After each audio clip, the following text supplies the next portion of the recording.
আমি ওই পাখি পছন্দ করি না যে পাখি সবার সাথে উঠতে পছন্দ করে। তো আসসালামু আলাইকুম ভিউয়ার্স, কেমন আছেন? আশা করি ভালো আছেন। আলহামদুলিল্লাহ আমরাও ভালো আছি। তো আপু ভাইয়ারা কে কে মাগুর মাছ পছন্দ করেন? আমি কিন্তু মাগুর মাছ ভীষণ পছন্দ করি। মাগুর মাছের জন্য এই যে মশলাটা সুন্দর করে কষিয়ে নিয়েছি। মাগুর মাছে একটু একটু সব আদা রসুন বাটা জিরা বাটা সব মশলা একটু একটু দিয়ে কেটে ধুয়ে রাখা মাগুর মাছটা এখন দিয়ে দিলাম প্যানের মধ্যে। মাগুর মাছটা কিন্তু আজকে আমি শিঙি মাছের মতো পরিষ্কার করে নিয়েছি।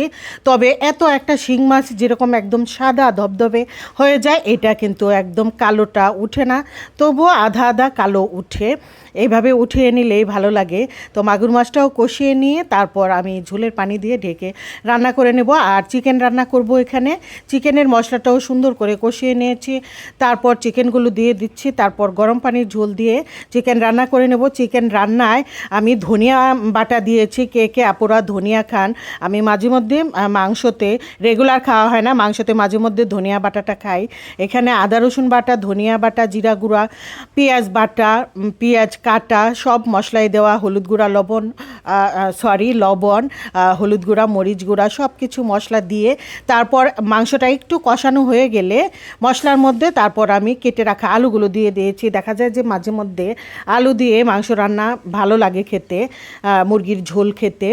আর এখানে এই যে মাগুর মাছ প্রায় হয়ে আসছে, আর অল্প একটু শুকাবো, তারপর নামিয়ে নেব। মাগুর মাছটা আজকে বেশি মজা ছিল, বেশি মজা হয়েছিল খেতে। তো তারপর এই যে চিকেনে ঝোল দিয়ে দিয়েছিলাম, বলক চলে আসছে।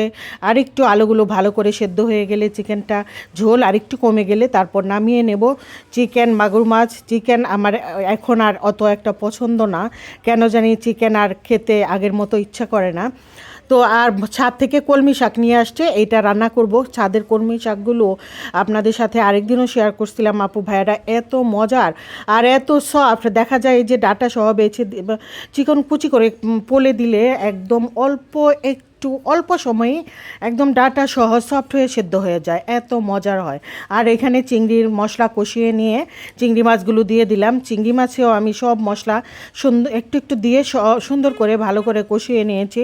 মশলা যত ভালো করে কষানো হয় তরকারির টেস্ট কিন্তু তত ভালো আসে। আর এইখানে ছিল বড় মাছ ভুনা, মাছটা কিন্তু আজকে ভেজে রান্না করে নিয়েছি। ভেজে তারপরে এই যে রান্না করে নিয়েছি মাছটা। মশলা যে কথাটা বলতেছিলাম, যে মশলা সত্যি অনেক ভালো করে তেলের মধ্যে প্রথমেই কষিয়ে নিতে হয়, তাহলে আর কাঁচা আদা রসুনের কাঁচা কাঁচা স্মেলটা থাকে না, তরকারি খুবই সুস্বাদু হয় খেতে। মশলাটা ভালো করে কষিয়ে নিলে, আমি তো তেলের মধ্যে একবার কষিয়ে নিই মশলাগুলো, তারপর দেখা যায় যে আরেকটু পানি দিয়ে আরেকটু কষিয়ে নিই। এখন এই যে শাকটা রান্না করে নিচ্ছি। আমার ভিডিও এ পর্যন্তই ছিল আজকে। সবাই অনেক বেশি ভালো থাকবেন। আল্লাহ হাফেজ, আসসালামু আলাইকুম।